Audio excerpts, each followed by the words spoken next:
Hi, welcome back to another episode of the I Hate It Here podcast. We're back today after the holiday break, and hopefully you feel refreshed. But if you're not, we're going to dive into that today, a little bit around how you actually find inspiration at work in HR, and if it's even possible. Joining me today is Laura. Laura, introduce yourself to everyone. Hi, I'm Laura Garcia Courrau. I am the Global HR Director for our World Energy. We bonded over LinkedIn, and then I just feel like we started chatting and instantly hit it off because we're really dealing with some shit at work. Some shit. And I feel like everyone comes back from the new year and they're like, oh my God, new year, new me. I have all these goals to make work amazing. And I come back into the new year and I think to myself, another year of this shit. And that's like probably not a great outlook for everyone listening. I know that's not a great outlook. Categorically deep sigh, just like, oh, we're here. But okay, I don't want everyone listening to think we're just like too angry. I mean, I am an angry woman, but like, I don't want everyone else to thinking like this job is the worst, because it can be sometimes, but this job can also be really exciting and really impactful and really fulfilling. So I want to dive in today to talk more about how do you actually find inspiration working in HR? And I think to set the stage, we've seen reports that like 98% of HR people report being burnt out. HR has one of the highest job function changes on LinkedIn, meaning like we're the people who are changing our jobs the most. And there's something to be said about how exhausting this job is. So Laura, for people listening today who feel like they're in the exact same state, they came back from a holiday, maybe more burnt out after all the time with their family. Sorry. How do you think they actually get back into the new year and find inspiration doing this work again? Well, I mean, to preface, I think setting the expectation that we're not going to come in, all rose-colored glasses, fully refreshed as if we just had a lobotomy. Like that is very unsustainable and unfair to expect that level of engagement within ourselves. We are the front line with any organization that we work with. So coming in and expecting, hey, this is just another month. It's a new quarter. It's another month back in the job. Bringing the level of expectation down, I think, number one, is essential. Number two, I think a lot of that has to do with what is your leadership? Are they pouring into you too? Because if we're supposed to be this, pillar of self-sufficiency and everybody else gets to glean from and learn and get fulfillment from others, but we're supposed to be these like untouchable pillars that are just like a self-watering plant, like that doesn't exist. So also taking into account that if you don't have inspiring leadership, it's going to be difficult for you to feel that inspiration because you have to go source that elsewhere. So also add that to the formula of equals inspiration. I love that self-watering plant analogy. Yeah. Because there isn't one, right? Don't we wish? I'm not a botanist. I don't know. Hey, but like, I don't know, a cactus. I don't know. I don't know. Maybe that's what people expect us to be, a cactus, and we're not cacti. Yeah. I mean, you brought up like a really good point. It's not fair that everybody else gets to soak up energy from us and we don't get to soak up energy from them. Yeah. I think about that quite a bit. There are a lot of people that are working with uninspiring leaders. The average is like, I say this all the time, like no one is born a good leader, just like no one is born a good manager. Right. And then you also have this duty to be inspirational to others around you. And like, maybe you're actually not inspirational. So what advice do you have for like an HR leader who is in an organization and they look around and their leaders are less than inspirational? What would you do? Well, number one, find a community such as, I'll plug it for you, a community such as Safe Space. And not just safe space, find your people. You need to be poured into in some way, shape, or form. And maybe that's even outside of the confines of the discipline and practice of HR, but it can't just be this one-way transactional from X to Y where we're the ones supplying, but we're not receiving. There needs to be, we need to be getting it from somewhere. So find a community, find your people. There needs to be a way that we nourish ourselves and pour into ourselves, get mentorship, sign up for a class. I don't know. People do yoga, not me, but I've heard that's great. There needs to be a means of feeding yourself that then you can take that energy, transform it in whatever way you can within yourself and figure out a way to bring that to your team. Because your team, and if you're not a team of one is a whole other bucket of chum. I find myself saying that a lot these days. But if you have a team, they need of you. And a lot of times those of us that are the head of HR, we're either advisors for our leadership or we're teaching them. We mentor them. We coach them on how to be leaders, especially first-time CEOs or young CEOs, startup founders. They don't know how to do this. They lean on us. So the entire organization is pulling from us. There needs to be a source outside of the org that you're pulling from. Oh, I love that so much. Plug for safe space in my community. Thank you for doing that for me. But more importantly, I love that you brought up the take care of yourself. Like some people do yoga, not you. Totally get that. Yoga is beautiful, but like every time I do a yoga class, I feel like I can't. It doesn't work for my attention span. I'm really trying to like one yoga class a month just to like work on my own flexibility, but it doesn't work for me. I'll get there. But I mean, you brought up a good point of like outside. I think a lot of people have the misunderstanding that like I'm going to find everything I need I have to get everything I need out of my job in my company. And I think you brought up an excellent point of like, no, you actually don't. And there are much more inspirational people in the world that you can go pull from externally. Yeah. So I love that. I love the take care of yourself or find something that just excites you. My exciting goal for this past year for 2023 was to read more. I wanted to read one book a year, one book a week. And I got to 60, 69. I just crossed 70. Oh my gosh. My HR manager on my team, Amanda, is also doing plug for Amanda. She also had that goal. And I have so much admiration for you guys that can have that dedication to read to that level. That's incredible. And I bet that the content of these books, even though, even if they're fiction, it's still life happening within the context of these books, and you can glean something from the way that a character could handle a situation in that book. It doesn't have to be real. It just has to be something that you can pull from. Yeah.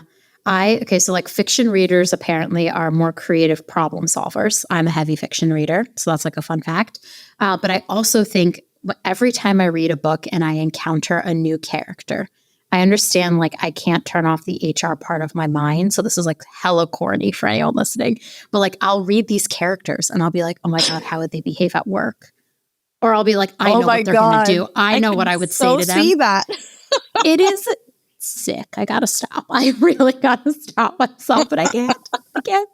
Because I'm reading these like rom-coms and I'm like, oh my God, like what is this person like at work? It's very silly. And I understand it's really dorky of me. So you can make fun of me if you want, but there's just something to be said about like fiction. You can turn your mind off a lot of times. And it also helps you meet new characters and new experiences. And so I've talked a lot about my career in HR and said, I started off reading books because I was fascinated by people. And I ended up in HR where all I do is try to figure out people all day long. Yeah. So I feel like the segue worked really well. But also I read another stat. I'm just full of stats today. I read another stat that like reading a lot of self-help books can actually make you unhappy. I can vouch for that. I don't want to like hate on self-help books, but like if you are needing something to be inspired by, I would just say like do something that makes you feel good. Doesn't matter what it is. Just do something that makes you feel happy and fulfilled. Listening to music, journaling, reading, exercising, like spending time with family, doing a puzzle, whatever it is. If you are looking for inspiration in your life, start by doing something that feels good to you every day or like once a week. Yeah. I really agree with you on that. I tend to err on the side of a self-help book. And it does put you in this mindset of being hypercritical with yourself. And yes, absolutely continuous improvement, the pursuit of better, atomic habits, we're here for it. But you can't constantly rake yourself over the coals and then expect yourself to be a ray of sunshine. Like, there's just no way. There needs to be a moment where you find contentment with where you are and what you've achieved. Because if you're constantly bringing yourself down, feeling not confident, because when you look comparatively at who should I be as per this book and who am I in real life? Oh, look at the delta here. Then what are you going to bring to your job? Oh, maybe I need to navigate the situation here. Let me go reference this book. It's not real life. I think you make a really good point. Obviously, we should always strive to improve ourselves, specifically if we're in leadership. There has to be a balance where you can just be a human being that feels and fucks up and takes a break every now and then. And going into the new year without having that expectation of, I'm going to completely murder every bad thing that I do, that's unrealistic and unsustainable. It just feels like it sets you up for failure. And I also feel like if we are critical of ourselves in HR, we also are dealing with the pressure of every employee out there is also critical of us. And that gets like really overwhelming and overbearing very quickly. Yeah. To like, how am I going to show up and be like this creative, thoughtful leader when I'm already critical and all of these employees are going to criticize every single thing I do? So like, how have you dealt with that? Because I feel like employees have opinions on everything. I could be like, here's a new tea in the office kitchen. And they'd be like, well, why'd you pick Earl Grey and not chamomile? And I'd be like, I can't. I'm a human being. Yeah. There is absolutely a connotation assumed with everything that we do simply because of this track record or this assumption. Oh, HR is, they're not here for you. They're here for the company. There's this underlying current, which is not that out of sight. It's a very obvious undercurrent that runs under everything that we do. We have to overcome that on a daily basis with every aspect of our execution at work. No other function impacts so many people and also is hated by so many people simultaneously. And I agree with you. Anything that we do, they're trying to find this like hidden meaning. Oh, why was it Earl Grey? Why was it not chamomile? Was it chamomile because they don't want us to relax? They want us to be more caffeinated and more productive because they want us to execute. Look at how they're just, working us to the bone here. There's always this assumed hidden agenda with everything that we do. We can't relax. I think to your point earlier, we need to allow ourselves to relax, because if we just take on the burden of what everybody else is assuming is our hidden agenda, and then on top of that, we're pounding ourselves into the ground, how are we supposed to be amazing at our job if we're letting that never happen? Can be. I know. It feels like that. The hidden agenda thing is very interesting, because I always tell people like, everything I do in HR is like under a magnifying lens. If I react a certain way in a meeting, if like your employees more often than not are looking at your HR team and watching their reactions, looking at their calendar, uncovering things about how they behave because they want to know what's actually going on. And I do feel like that puts a lot of our work and our personality under a magnifying glass. I've been told so many times in my career, like, your voice should be more positive. And I'm like, this is my voice. This is literally, I've sounded like this my entire life. Like, what do you want from me? Like, I don't, that doesn't mean I'm not a positive person because I have like this voice. I'm very deadpan, but I think it brings up a lot about HR. And as we're going into the new year and folks are coming back with like eyes wide open, what advice do you have for HR people who are trying to think about how they can make their workplaces better? I think, starting with setting some goals for yourself, work-related and not work-related.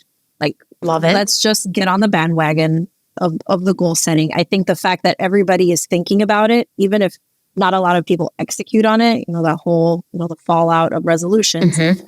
But let's jump on that bandwagon. That external accountability will help. And I think thinking about the fact that this is it's a marathon, not a sprint. You're not going to solve a year-long's worth of issues in January. Give yourself the runway to actually be able to execute strategically and not fly by the seat of your pants. And know that you're going to have to pivot. Know that you're going to have to adapt, that there's going to be things that are going to come out of left field that you didn't foresee. And you more than likely have the ability and the resources to adjust to deal with that situation. Trust and believe that within yourself, because you wouldn't have gotten to the role that you're in right now if you didn't have that capability. Wow, this feels like therapy for me, honestly. I'm gonna have to re-listen to this episode at the beginning of the year again and be like, oh my gosh, she's right. But because we come into January so optimistic. I love it. There's this energy in January where you're like, oh my God, I can do anything. And then we set these 5 goals and then we're like, oh shit, I can't actually do all 5 of these. In fact, I can probably maybe do 1 of these. Maybe. Maybe. And by January or by the end of January, beginning of February, I guarantee you that goal will have shifted somehow. And so I love that you brought up that, continue to be agile and flexible, because I think we're going to come into the new year. This always happens. Everyone predicts their trends for 2024. And then we come into the new year and 2 weeks in, we're all like, oh no, that's actually not what's happening this year. Because think about how much of our work is influenced by external factors, by decisions that our CEO made. Oh no, I read this white paper on blah, blah, blah. So now we want to move in this direction. Well, shit, that completely fucked with my first 2 quarters of roadmap. Let me go back and put in another 16 hours into this Google Doc so that it aligned with your light bulb moment that you had talking with Joe Schmo. And we have to adjust to that because that's literally our job.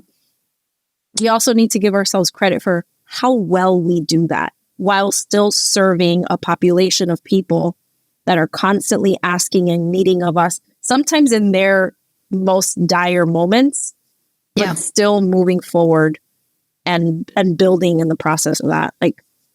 It's the worst job, and also we kick ass. I don't care what anybody says. Yeah, we do. It's the worst job, and also we fucking slay. You just made me laugh because I think I have PTSD from CEOs that read books that are I read this book and we should do this thing. And I literally want to be I have done this job for almost a decade. I don't need you to read a book to tell me how to do it. I guarantee you whatever you've read, I've already tried to figure out how to do it, or I've already implemented at some point and I don't want to do it again. That doesn't mean I'm not open to new ideas. But I do think there's this give and take, this push and pull in HR where our employees look at us and think they can achieve anything, or they're allowed to fire whoever they want. And then in the background, we as HR, actually, no, we have a lot of power to influence and change, but there are some decisions that ultimately aren't ours. And I think I'm coming to terms with that. We're the whipping boys of it. Yes. And we have to put on the pretty face, say all the politically correct things. We're in support. We, the organization, be the voice, stick out the neck. And in the inside, we're ripping our faces off. Yeah, it's tough because there are some times where employees will be like, did you agree with that? And I want to be like, no, I did not agree with that, but I had to do it because I had to do it. It's not my choice. It's not my company at the end of the day. But then the hard part is, I'm finding more and more CEOs that are willing to take accountability for the bad choices they've made.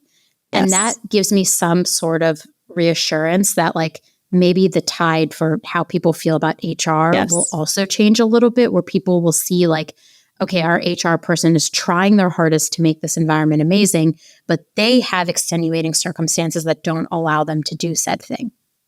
Yeah. So I just think 2024 is going to be very interesting. Everyone's saying retention is going to be. Have you heard the murmurs of retention, or people oh my God, we're going to have to figure out how to retain everybody? I mean, they're always looking for the next buzzword, right? Because if we don't have some upcoming catastrophe, then we're not busy enough, or, we're bored. Give me boring. Like, retention is always a problem. Recruitment is always a problem. Benefits are always a problem. Quiet quitting, quiet staying, loud quitting, loud. It's always, all of it is always a problem. Yeah. This whole like trendy HR, people are not trends. Human behavior is not trendy. And that is inevitably what we deal in and day out. So when they're like, oh, this trend of the lazy girl job, you mean people that just want to do their job, punch in and punch out, and go have a life outside of work? There always has to be a buzz going on. Meanwhile, we're like, okay, so-and-so, they fell off of a roof. Like, that's what my day looks like. What's the trend there? What's the buzzword there? Like, those are the realities I deal in, not of this Business Insider article. The trends drive me absolutely straight up bonkers, because I'm like, you are describing something that we have been dealing with forever. And then you start to, like, I don't know, make people feel bad for things that we also probably agree with. So then we as HR people are like, we're totally fine with the lazy girl job. Like, I'm absolutely fine if you just showing up to work, doing your job, and clocking out when you need to, and going and living your life. Like, there's nothing wrong with that. Like, can I clone you? Yeah. Can I learn that? Because I would like to also do that. I would also like to not do things. Where can I sign up for that course? Yeah, where can I sign up for that course? I need to learn. I mean, like, Gen Z is really, I just saw this article that they were like criticizing Gen Z for like wanting work-life balance and spending more time in professional development and then saving money, and how they're like the worst generation. And I'm like, honestly, they're the best generation. They have taught me that, like, how toxic hustle culture is, how much I need balance in my life, their sense of fulfillment and moral high ground. Like, I'm here for Gen Z teaching us all those things. And I'm really tired of those like buzzy business fortune, whatever articles that are like, Gen Z is the worst, they're the laziest, or quiet quitting is taking us by storm. And behind like every media article is an HR person going, so the fuck what? We already knew all of this. We're already dealing with this. Like, stop demonizing people for wanting to have work-life balance, when that is also what we want for our employees too. And what we don't want is to then have to discuss these trends with, who. There is your uncle that is, maybe had too many, drinks at the Thanksgiving table. Oh, since you do HR, what do you think about XYZ thing? And like, this is a non-issue. Like, why are we talking about this nonsense? There's so many other more important topics to be addressing or giving media attention. But I have open enrollment going on. I have like DEI people. I have DEI initiatives that I want to work on. I have to read an article every week about someone getting fired in DEI and budgets being slashed back. And now we can't build inclusive work cultures. And I'm dealing with like too much to, honestly, every time like quiet quitting, all that stuff comes out, I'm just like, I don't have time for this. Yes. So 2024 goal, don't read any of these crappy articles. There you go. 2024 goal, want to stay inspired in this job. Don't listen to the media as they talk about HR, because a lot of times they don't actually know what the hell's going on with HR. Just read fiction. It's very true. Just read fiction. You'll get a bunch of creativity there. I mean, okay, listen, there's nothing though that I love more than when this work is inspiring. I swear I like end the day feeling so fulfilled that it's a feeling that I wish I could replicate and bottle and like spray on myself in times of need. Because like when you think so thoughtfully about something and you build it and you're like full with all this creative energy, then you launch it and it goes really well and your employees are like, thank you for doing this thing. Yeah. I don't think any feeling compares to that. Outside of like, I think parents having children where kids take like their first step or say their first word. I imagine like that is like a similar fulfillment feeling. Yes. How do you think we foster more of those moments? Or is the special part of it the fact that they don't happen that often? I think that's a big part of it. The fact that these moments are so rare, few far between, we treasure them so much. Like as you were saying that, I'm here thinking about like the 3 that I've had over the course of 2023, and not just, of one specific kind. I feel like 3 total. But again, like it's almost like a core memory, right? Like we in HR thrive with so little. I don't know how we do it, honestly. We live off of fumes. But the thing that has facilitated me having that at work has been going out of my way to foster relationships with middle managers. Like, those are the people that are stuck. Those are the people that know what's going on, boots on the ground, that are that pulse check for me, so that I'm not getting my information or my point of view, quite frankly, from my peer group. I need to know what's going on in reality. And knowing that these managers, and specifically my population, my group is what I like to call construction adjacent. These are very real people. We're not talking, tech bros, no offense, but these are very real people. And the fact that they can call me and feel like I'm a resource to them, and that I'm this new version, quote unquote, new version of HR that they've never experienced before. And there's that trust. I treasure and value that and appreciate that so much, because it has been hard fought. And I know that when they call me, drop everything, pick up the phone, because they're calling me for a legit reason. Not to complain about anything stupid. Like, they literally need me for something, maybe even life or death. And I have one of the core memories that I thought of was an instance of an employee that was having a very real situation. His daughter was dying. And just thinking about how we pulled through for that man and his family, I'll never forget that. Like, I think I rode that act of service for like 3 or 4 months. Like this is why I'm here, to be able to help make somebody's life a little bit easier during a situation like that. Everything else is bullshit. Yeah. I think everyone else thinks HR is there to make your life harder, but you're right, in those moments where you can like help someone. I think we're all service oriented. I think that's why I see such a high level of burnout in HR, because we all want to give to everybody else before we give to ourselves. And that is like at its core, the most beautiful thing of being selfless. And also simultaneously, it does also create a lot of problems in every organization. Yes. Because we become these like selfless creatures that don't ask for budget. We don't advocate for what we need. We don't take care of ourselves. And then we also potentially foster some bad behaviors where like managers will always come to us to solve every problem. I talked about this with Rodney Evans earlier on season 2. But at the same time, I'm just saying, like, it still makes my heart really full to know that I could have impacted someone's life in a very positive way. Similar to like, that's a high. The low for me is when you have to like terminate people. I truly find that to be the worst part of this job. A lot of times it's not my choice. A lot of times I have to do it, or it's gotten to the point where like we can't sustain without doing it. And so I think there are a lot of HR teams that are trying to find inspiration after 2023, which included an unprecedented amount of layoffs. Yes. So we are just a complicated set of human beings trying to make life better. We are. And maybe we need to document those highs. A brag sheet. Or I love that. Not even like a brag sheet about ourselves. Like, what are those moments where we can kind of rewind and fall back into how it felt to do the thing that we did in that moment, where we felt like, yes, this is the reason why I've been subjecting myself to this for 10 plus years.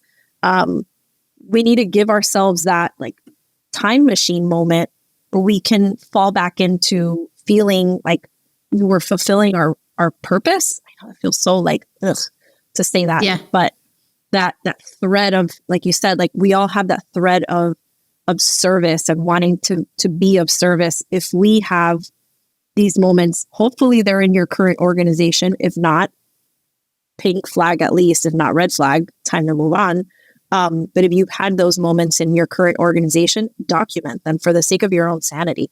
And maybe even just the number of the ones that you've had is indicative of, hey, I actually don't have 100% bad days. I've actually had some really good days. And look, that's quite a few. I think that would be objectively helpful so that we don't have to constantly go through the mental labor of finding that in a moment where we're low. Yeah. So we talked about like going outside of work and finding inspiration outside of work. We talked about documenting your wins at work to remind you why you're doing the work that you're doing. And I've been there on like really hard days where I'm like, I'm not inspired by this work. I don't have like a wins sheet. I think I'm going to actually do that after this episode. I am but too. I remind in moments like this though, in really low ones, I stop and I remind myself like, why do I do this job? And that actually brings why? Oh my God! Wow, what a personal question. I might cry during this answer. I do this job because, like, if I can make one person's experience at work better, I think I have succeeded. Because I have had some really bad, toxic experiences at work where I have felt like misunderstood, treated terribly, potentially maybe associated with my identity. I have felt a lot of that, and I felt like I haven't belonged anywhere. And so if I can build an environment, I remind myself in moments when it's really hard, in moments where I've had to terminate people, moments where I've had to say goodbye, and moments where I've had to say, we can't give you that raise, even though I really want to. I remind myself, like, if I could just keep trying, I could potentially change something for the better. My voice is like too loud to not be heard. And that's like what keeps me going most days. Yeah. Yeah. Oof, I love that. But damn, this job is hard. Oh. Yeah. I'm probably going to cry at the end of today. I don't know. Oh, yeah. Tears. I said that at some other point today. Like, okay, where is my Costco size box of tissue? Because why do I not have that on my desk? I just should. Pen, tissue. It's just par for the course. No, I connect with your why a lot. And I'm pretty sure everybody listening is like at least 75% of your why and our individual why overlaps. Like there's just so much unity, I think, in why we pull through so many difficult moments to continue to do what we're doing. And for so many people. This job can be, This job can be simultaneously the most frustrating job on earth and the most fulfilling thing I've probably ever done. Yeah. Until I have children, and then I'll call that my most fulfilling.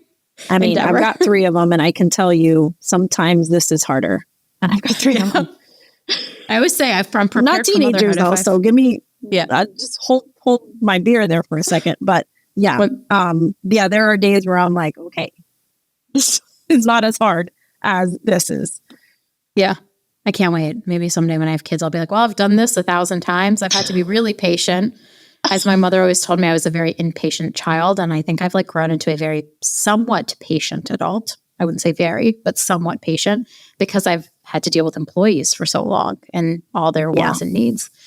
I think the last piece of this is like, we talked about finding inspiration outside. We talked about celebrating the wins inside. There's a piece of this too that I want to talk about with like growth and development, because I feel like it's inspiring to feel like we're growing ourselves. But I think a lot of HR people feel trapped under the daily constraints of all the things they have to get done, where they sometimes fall into the trap of, I don't feel like I'm growing. So have you ever been there where you're just like, I'm doing the same shit every day and I have not grown a second? I think I experience there's so much that I feel like I have to grow in. Like there is this, I don't know if other folks experience this, but I constantly feel like, oh, I don't know enough about workforce planning, or I don't know enough about organizational design. I need to take a course on that. I need to educate myself on this. And it's this like, we don't have to be experts at everything to be effective as a generalist in our leadership role. And that's why if we have a team, like you hire for where you are not as knowledgeable or not as experienced. So I think there's 2 versions of this. Either you feel like you're stuck in the daily grind and you can't like peek your head above like your trench because you're just digging, or you're feeling inadequate, or both. Ooh. You said inadequate, and that stirred something in my soul because I feel that sometimes. I feel like I don't know enough about everything. And I I don't know if it's just because I have such a high level of responsibility for this job that I then start to back to like what we said at the very beginning. We're super critical of ourselves. But this feeling of inadequacy, I think more so for me, it's brought up when it feels like everyone around me has an opinion on what I'm doing. And I'm like, wait a minute, all of you can have your opinions, but I'm actually the expert. Then I start to like ask myself, wait, am I actually the expert? Are you? Am I? Am I being gaslit? Like literally, I was like, by myself? Self-gaslighting. I'm self-gaslighting. But I feel that sometimes because I think the idea that we're all going to be experts and perfect at everything in HR is intangible. That's like never going to happen. I don't even know if intangible is the right word, but like it's never going to happen because there's so much and this job changes rapidly at times. Remember, like every state has like a different set of laws for what you have to do for employees. At any given time, you're like, who's passing a pay transparency law now? Got to make sure I'm compliant in that state. Or you just say like, I'm going to eat the risk and not actually care about it. But a lot of HR teams we're governed by a lot, and a lot changes. And with the introduction of AI, I think more and more technology is going to change. I think it's easy to feel like you're inadequate at this job. Mm-hmm. And what people outside of HR don't know is that HR is not one thing. There are several specialties, and we are not going to be experts in everything. It's like expecting a doctor to know every specialty of medicine and be an expert in every specialty of medicine, be an OB, be a podiatrist, be an oncologist, be a fucking brain surgeon. No, that's not expected of them. And somehow it's expected of us. And also I feel like we expect that of ourselves. Like we have to be this all-knowing oracle of everything: people, talent, HR, compliance, strategic, everything. Talent management, recruiting, all of it. Yes. And if that's the expectation that we set for ourselves when it comes to growth, then number one, asinine. Number two, like you said, it's never going to happen. It's never going to happen. We're never going to achieve it. And so I think that's a good place to maybe, I don't think end our discussion, but like it's a good place to come back to like the episode is supposed to be about finding inspiration in this job. And what we've done is just like expose every dark part of this job, honestly, in this episode. But I feel like you have to know these things in order to actually find inspiration. So we talked about finding it outside, we talked about finding it inside, and we talked about why this job is so hard. I think if you listen to this episode and you hear all these things, or all these things relate to you, and you still want to do this job, then you were just still on the right path. Yes. Like, you're still there. And finding creativity and inspiration, you can find it in anything and everything, but it is all about you, what you are looking for and what you need out of this job. Whereas like I read and I lift weights when I'm really stressed, like everyone is going to do things differently. Yeah, absolutely. And I think it takes a level of self-awareness, self-knowledge. Know your strong suits. Know where you are. Me, for example, compliance is not, which is hilarious because I'm construction adjacent. I hate compliance with a passion. Same. I'm really good strategically. That's where I'm a good big picture thinker, forward thinker. I can come up with plans.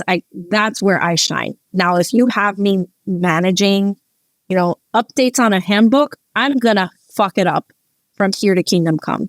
I think if we look to grow in the path of our strengths, it becomes much more achievable, palatable, dare I say, inspiring, to kind of bring it back full circle. Because it's something that you're going to look forward to, and you're going to feel like you're moving in a direction that isn't contrary to your being. Just know that there are going to be things within this industry that are just not well suited for you. And don't feel like you have to force yourself into this box of what an HR person is. Because again, like there is no one doctor or one nurse. Like there are specialists, and it's okay for us to be specialists as well, even when we get to higher levels of leadership. I love that. I'm definitely like the creative, strategic, well-being focused HR leader. I want to empower these employees. Like I care about their well-being so much. So I love that. Like think about who you are as an HR leader. Don't Maybe that's like one thing we leave people with. That's what I was going to end our episode with, like, what's one goal or one ask you would give someone listening to like bring inspiration back into the job and like really hit the ground running in 2024. Yeah, I would say that. Think about who you are as a human being, as an HR leader, and build a growth trajectory for yourself with that footing, not trying to decrease your weakness, but to improve on your strengths and leverage your strengths. I love that. That's so good. I think my one thing, I keep saying this, but like, I just think people need to get more comfortable saying no. If I could say no to everything that doesn't inspire me, I would probably be more fulfilled at work. I know that's not like reasonable sometimes, but I think a lot of times we say yes as HR people, and when we should be saying no. So that would be my one thing for 2024. Like, embrace saying no. If you are able to, like, I understand that's coming from a very privileged place for me, that I have the power and the safety to say no in certain times in the workplace, and you might not have that. But I don't want the fear of saying no to hold you back from saying no, because no is a very beautiful thing. You can say no to breaking your boundaries. You can say no to treating employees a certain way. You can say no to projects. You can say no to initiatives. You can say no to leaders making bad decisions. It's endless. Yes. And I think to add to that, start small. Don't feel like you're going to come in saying no to a whole initiative, but say no to maybe a meeting that's outside of your working hours. Because as you were saying that, I'm questioning myself, like, I can't say no. And then I thought, oh, wait, I just did that last night. I said no to an 8 p.m. meeting. Oh, hell no. I mean, categorically, immediately no. But that was an easy no. And I think it's like a muscle, right? You practice saying no, and then you get comfortable saying no to bigger things. Yeah, well, they heard I love that. I love your one thing. I love your one thing. I'm going to be like, what kind of lead? Like, I do think often, like, what kind of HR leader am I? And so blending that with like who I am as a person, I feel incredibly blessed, I think, that I get to do something career-wise that I'm also passionate about personally. I'm passionate about like growth and development and fulfillment in life.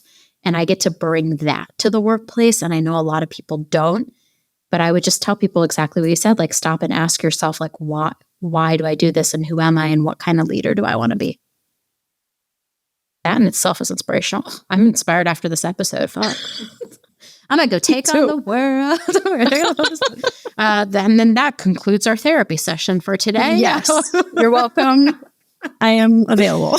From the black turtleneck therapy crew. We're both wearing black turtlenecks and laughing about that. Actually, yours is kind of gray, but here we are. Mine is like a charcoal. Maybe it's a little bit washed. Mine's a dark black. Yeah, here we go. We look like a little bit Elizabeth Holmes, you know. Elizabeth Holmes, a little, not inspirational, not inspirational. That's a topic for another day. That's another day. When Delulu is on the agenda. Honestly, Delulu is my favorite standing. I'm like, anything. I'm one of those people. Somebody asked me, this is so funny. We'll end the episode with this, and I think maybe people will love this, but somebody asked me recently, like, how do you deal with imposter syndrome? And I said, with a high level of delusion, I literally think I can do anything. I've watched 14 seasons of Grey's Anatomy, and I'm like, I could do brain surgery, sure. And the person looked at me like, this woman is actually delulu. I'm like, I'm not going to go do brain surgery, to be very clear. But I have watched 14 seasons, and I could tell you quite a bit about it. I mean, maybe if I were to wander into a noir, you never know. Well, I also live like walking distance from the White House, and sometimes I'll walk down to the White House and be like, I could be president, sure. That's what I'm saying. Well, like, you just, having that level of like, I can achieve it and I can do anything is like really fun and really scary. And honestly, in moments where I'm like deeply uninspired, I remember that I think I can do anything, and that just like feeds me to go figure the thing out. So high level of Delulu for everyone. Okay, thank you. Actionable. I know, right? Everyone, go be more delusional. Laura, thank you for joining us today. Now, how can people get in touch with you? You can find me on LinkedIn. I guess that's the easiest place to reach me. I'm Laura Garcia Courrau. And yeah, DM me.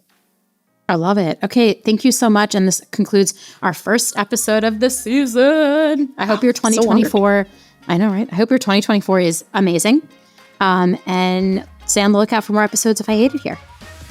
Thank you.